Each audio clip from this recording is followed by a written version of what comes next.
നീതു, ഇപ്പൊ കൂടുതൽ PSC എക്സാമിൽ രാഷ്ട്രപതിനും ഉപരാഷ്ട്രപതിനും അവരുടെ തെരഞ്ഞെടുപ്പിനെ പറ്റിയാണ് കൂടുതലും ചോദിക്കുന്നത്. എനിക്കാണെങ്കിൽ ആ ഭാഗം ഫുൾ കൺഫ്യൂഷനാ. അതിപ്പോ എങ്ങനെയാണ് സെറ്റ് ആക്കുക? അതിന് നമുക്കൊരു വഴിയുണ്ട്, ഞാൻ പഠിപ്പിച്ചു തരാം.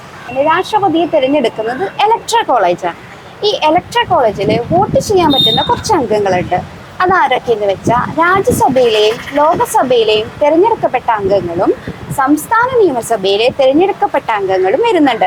അതുപോലെ തന്നെ നമ്മുടെ കേന്ദ്രഭരണ പ്രദേശമായ ഡൽഹി, പുതുച്ചേരി എന്നിവിടങ്ങളിലെ തിരഞ്ഞെടുക്കപ്പെട്ട അംഗങ്ങൾ വരുന്നുണ്ട്. അപ്പൊ നമ്മുടെ ഉപരാഷ്ട്രപതിയെ തിരഞ്ഞെടുക്കുന്നത് ആരൊക്കെയെന്ന് വെച്ചാൽ ലോകസഭയിലെയും രാജ്യസഭയിലെയും തിരഞ്ഞെടുക്കപ്പെട്ട അംഗങ്ങളും നോമിനേറ്റ് ചെയ്യപ്പെട്ട അംഗങ്ങളുമാണ്. പിന്നെ ഇതിലൊരു ട്വിസ്റ്റ് ഉണ്ട്. എന്താന്ന് വെച്ചാൽ രാഷ്ട്രപതിയെ തിരഞ്ഞെടുക്കുന്നത് ഇലക്ടഡ് മെമ്പേഴ്സ് മാത്രമാണ്. പക്ഷെ ഉപരാഷ്ട്രപതിയെ തിരഞ്ഞെടുക്കുന്ന നോമിനേറ്റഡ് മെമ്പേഴ്സും കൂടെ ഉണ്ടാകും. മനസ്സിലായോ? ഇപ്പൊ സെറ്റായി.